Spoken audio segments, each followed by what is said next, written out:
రక్షణ శాఖ మంత్రి రాజ్నాథ్ సింగ్ నెహ్రూ మీద చాలా ఆరోపణలు చేశారు. చాలా సీరియస్ ఎలిగేషన్ ఇది. బాబ్రీ మసీద్ పునర్నిర్మాణానికి నెహ్రూ ప్రయత్నించారు అని చెప్పి ఈ వ్యాఖ్యల మీద కాంగ్రెస్ నాయకులు అభ్యంతరం వ్యక్తం చేస్తున్న పరిస్థితి ఏంటి? ఈ వ్యాఖ్యల్లో అంటే రాజ్నాథ్ చేసిన ఈ ఆరోపణల్లో వాస్తవం ఎంత? ఎందుకు ఈ సమయంలో రాజ్నాథ్ సింగ్ బీజేపీ ఇటువంటి వ్యాఖ్యలు చేస్తోంది? ఎస్ అండి, ఇప్పుడు పార్లమెంటు సమావేశాలు జరుగుతున్నాయి. ఈ పార్లమెంటు సమావేశాల్లో ఇటు ఎన్డీఏ వర్సెస్ ఇండియా గ్రూప్ చాలా దారుణమైన ఆరోపణలు చేసుకుంటున్నారు. ఈ ఆరోపణలో భాగంగా ఎన్నో డైవర్షన్ ఆఫ్ పాలిటిక్స్ కూడా జరుగుతున్నాయి. ఎన్నో వాదనలు దారుణంగా జరుగుతున్నాయి. ఇటు సిర్ వివాదం అని, ఈ సంచార్ సాథీ యాప్ అని, తర్వాత లేబర్ కోడ్ అని ఎన్నో విధాలు జరుగుతున్నాయి. ఈ మధ్యలోనే నేషనల్ హెరాల్డ్ కేసు సోనియా రాహుల్ మీద. ఈ టైంలో కరెక్ట్ టైంలో రాజ్నాథ్ సింగ్ గారు ఒక పెద్ద బాంబే పేల్చి పడేశారు. ఆ బాంబే ఏంటంటే నెహ్రూ స్వయంగా భారతదేశం మొట్టమొదటి ప్రధాని నెహ్రూ స్వయంగా పబ్లిక్ మనీని ఉపయోగించి ప్రజల నుంచి ఇవి తీసి ప్రభుత్వం తరపున బాబ్రీ మసీదు నిర్మాణం చేయబోయారు అనే ఒక పెద్ద ఆరోపణ చేశారు. అది కూడా స్వయంగా రక్షణ శాఖ మంత్రి. పార్లమెంట్లో రాజ్నాథ్ సింగ్ గారు ఎక్కడ కూర్చుంటారంటే అమిత్ షా గారికి ప్రైమ్ మినిస్టర్ మోడీ గారి మధ్యలో కూర్చుంటారు ఆయన. అంటే ఆయన ఈ ఆరోపణ చేయడం అంటే మోడీ డైరెక్ట్గా చేసేసినట్టే. అంతటి తీవ్రమైన ఆరోపణ అండి. గుర్తుపెట్టుకోవాలి, కాంగ్రెస్ ఏమంటుంది, అసలు ఆర్కైవ్స్ అంటే చారిత్రకంగా ఒక్క ఎవిడెన్స్ కూడా అలాంటిది లేదు. గవర్నమెంట్ ఏ ఫైలు కూడా దానికి సంబంధించి జరుగుతూ ఉంటాయి.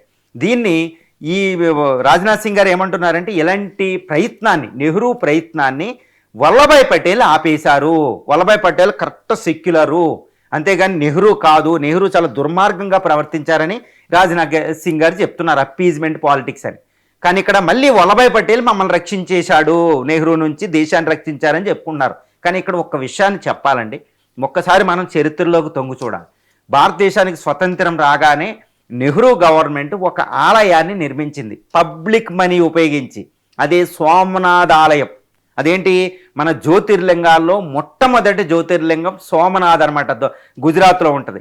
ఈ సోమనాథ్ జ్యోతిర్లింగాన్ని ఆలయ నిర్మాణాన్ని నెహ్రూ గవర్నమెంట్ పబ్లిక్ మనీతో చేసి డాక్టర్ బాబు రాజేంద్ర ప్రసాద్ గారు దాన్ని ఇనాగ్యురేట్ చేయడం జరిగింది. ఎందుకంటే గోరి గజనీ అటాకుల నుంచి తట్టుకున్న ఆలయం. భారత సంస్కృతి మీద ఒక అటాక్కే అది ఒక ప్రతిబింబం అనమాట. కాబట్టి స్వతంత్రం రాగానే భారత సంస్కృతిని పునరుద్ధరించుకుంటున్నామని చెప్పడానికి పబ్లిక్ మనీ ఉపయోగించారు, అది మాట్లాడలే.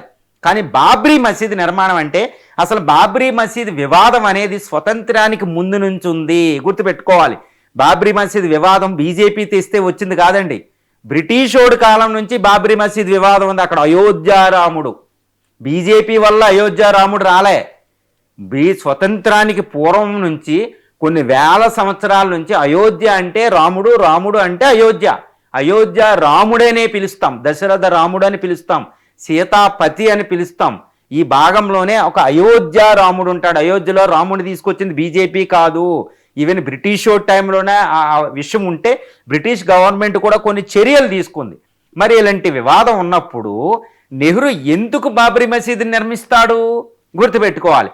కాబట్టి కాంగ్రెస్ ఇప్పుడు చెప్తున్నట్టు ఎక్కడా కూడా చారిత్రక ఆధారాలు లేవు. నేను కూడా ఈ బుక్లకి సంబంధించి దీని మీద పూర్తి నిశ్చితమైన పరిశీలన ఉంది. ఏంటి, కాంగ్రెస్ వీళ్ళు బీజేపీ చెప్తున్నట్టు కాంగ్రెస్కి సంబంధించిన చరిత్రకారులు రాసిన బుక్లే కాదండి, మజుందార్ బుక్లని ఎన్నెన్నో బుక్కుల్లో ఇదంటే ఉంటుంది. ఈ నెహ్రూ ఎట్టి పరిస్థితుల్లో ఈజ్ అ పర్ఫెక్ట్ సెక్యులరిస్ట్ అండి, ఈజ్ అ పర్ఫెక్ట్ సెక్యులరిస్ట్. నేను చెప్పడం కాదు, కాకపోతే ఆయన సోమనాథ ఆలయాన్ని నిర్మించింది ఇప్పుడు బీజేపీ చెప్పడం లే. మరి సోమనాథ ఆలయాన్ని ఎందుకు నిర్మించారంటే అది మత ప్రాతిపదికన కాదు. అందుకని ప్రైమ్ మినిస్టర్ ఆలయ ఇనాగ్యురేషన్కి వెళ్ళే, ఫస్ట్ సిటిజన్ రాష్ట్రపతిని అక్కడ పంపడం జరిగింది. మరి నెహ్రూ వెళ్తే నెహ్రూ కీర్తి వచ్చింది కదా, వెళ్ళలేదు. మరి ఎందుకు రాజ్నాథ్ సింగ్ గారు ఎందుకు ఇంతటి ఆరోపణ చేశారు అంటే ఒకటి గుర్తుపెట్టుకోవాలి. ఎందుకంటే పార్లమెంట్లో ఇప్పుడు సిరికి సంబంధించి తర్వాత లేబర్ కోడ్కి సంబంధించి దారుణంగా ఈ ఇండియా గ్రూప్ ఐక్యత ప్రదర్శిస్తుంది. దీన్ని డైవర్ట్ చేయాలంటే ఇలాంటి ఆరోపణ వదులుతున్నారు. అంతేకాని ఇక్కడ ఎవిడెన్స్ ఉన్నాయా, ఎవిడెన్స్ లేక అనేది కాదు ఒక ఆరోపణ. కానీ ఒకటి గుర్తుపెట్టుకోవాలి, కాంగ్రెస్ ఆరోపణలు దారుణమైన ఆరోపణలు చేసినా, బీజేపీ ఆరోపణలు చేసినా ప్రజలు నిశ్చితంగా గమనిస్తున్నారనే విషయాన్ని గమనించాలి. మీరు చరిత్రలోకి తొంగు చూసి ఇటు రామాయణానికి సంబంధించి లేకపోతే దేనికి నేను రాహుల్ గారు కూడా ప్రసంగిస్తున్నారు, శివుడు ఫోటోలు, జీసస్ ఫోటోలు, అల్లా ఫోటోలు చూసి అభయహస్తం అనుకుంటే ఆయన చాలా ప్రసంగం ఉండొచ్చు. కానీ రిలీజియన్ ఏంటి? ఇప్పుడు భారత పార్లమెంట్లో రిలీజియన్ మీద మీకు దాడులు ఏంటండి? రిలీజియన్ మీద అంటే ఇటు కాంగ్రెస్, ఇటు బీజేపీ, ఇటు ఇండియా, ఇటు ఎన్డీఏ రెండూ కూడా డైవర్షన్ ఆఫ్ పాలిటిక్స్ చేస్తున్నాయి. అసలైన విషయం గుర్తుపెట్టుకోవాలి. ఇప్పుడు గ్రోత్ రేటు 8.2% అన్నారు. అది రైతులకు ఉపయోగపడుతుందా? రైతుల వ్యవసాయ వృద్ధి ఎంత ఉంది? వృద్ధి కోసం మాట్లాడడంలే. రూపాయి విలువ పడిపోతుంది, దానికోసం మాట్లాడడంలే. దారుణమైన పరిస్థితి, ఇన్ఫ్లేషన్ పెరుగుతుంది, ఇన్ఫ్లేషన్ పెరిగినట్టు శాలరీ లేవు, దానికోసం మాట్లాడడంలే. ఇక్కడికి నిరుద్యోగం చాలా తాండవిస్తుంది, దానికోసం మాట్లాడడంలే. అసలు వ్యవసాయం మీద ఒకరోజు పార్లమెంట్లో ఎందుకు మాట్లాడలేకపోతున్నారు? రాహుల్ గారు ఎందుకు తీలేకపోతున్నారు? ఇటు బీజేపీ, ఇటు కాంగ్రెస్ రెండూ డైవర్షన్ ఆఫ్ పాలిటిక్స్ చేస్తున్నాయండి. ఇప్పుడు ఇండియాలో పార్లమెంటు సమావేశాలు సరిగ్గా వెళ్ళడంలా. 20 రోజుల బదులు 15 రోజులు కుదించడం జరిగింది. ఒక్క బిల్లు మీద కూడా సరిగ్గా చర్చ జరగడం లేదు. ఇదంతా భారతీయులు గమనిస్తున్నారు, గుర్తుపెట్టుకోవాలి. రెండు పార్టీలు ఒకటై డైవర్షన్ చేస్తున్నాయా అన్నట్టు అనుమానం ఒకటి ఉంది. ఎవ్వరూ కూడా పార్లమెంటు సమావేశాల ముందు ఆసక్తి చూపడంలా. అక్కడ ఏముంది? వాకౌట్లు చేయడం, అరవడం, బయటికి వెళ్ళడం. ఒక చిన్నపిల్లలు రీసెంట్గా ఆంధ్రప్రదేశ్ అసెంబ్లీలో చిన్నపిల్లలతో అసెంబ్లీ సమావేశాలను ఎక్కువ మంది వ్యూవర్షిప్ వచ్చింది అసెంబ్లీ సమావేశాల కంటే అని చూసుకోవాలి మనం. అంటే పార్లమెంటు సమావేశాలను సజావుగా కనించాలి. ఇదే నెహ్రూని అనే బదులు అదే నెహ్రూ టైంలో పార్లమెంటు సమావేశాలు ఎన్ని రోజులు జరిగాయి? సంవత్సరానికి 3 సెషన్స్ ఉంటాయి. ఏది? బడ్జెట్ సమావేశాలు, శీతాకాల సమావేశాలు, వర్షాకాల సమావేశాలు. ఈ 3 సమావేశాలు స్వతంత్రం వచ్చినప్పటి నుంచి ఇప్పుడు ఎంత తగ్గిపోయినాయి? ఎన్ని రోజులు చర్చిస్తున్నారు? 15 రోజులు కుదించడం ఏంటి? అపోజిషన్ పార్టీలు కూడా కరెక్ట్ కన్స్ట్రక్టివ్గా ఒక నిర్మాణాత్మకమైన క్రిటిసిజాన్ని ఎందుకు చేయలేకపోతున్నాయి?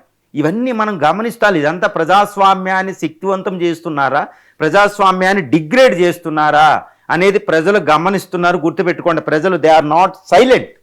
నేను ఒకటే చెప్తున్నా, పార్లమెంటు సమావేశాలు ఇంకా నిర్మాణాత్మకంగా జరగాలి. అపోజిషన్ వీళ్ళు డైవర్షన్ ఆఫ్ పాలిటిక్స్ చేయకూడదు. ఒక డెవలప్మెంట్ ఓరియంటెడ్గా మాట్లాడండి, ఒక ప్రజాస్వామ్యం ఓరియంటెడ్గా మాట్లాడింది. రాజ్యాంగం కింద పనిచేయండి. రాజ్యాంగాన్ని దాటి ఇలాంటి మత విషయాలు, మత ప్రసక్తి విషయాలు ఎందుకు వస్తున్నాయి పార్లమెంటు సమావేశాల్లో? ఇది చాలా గర్హించవలసిన విషయం అండి.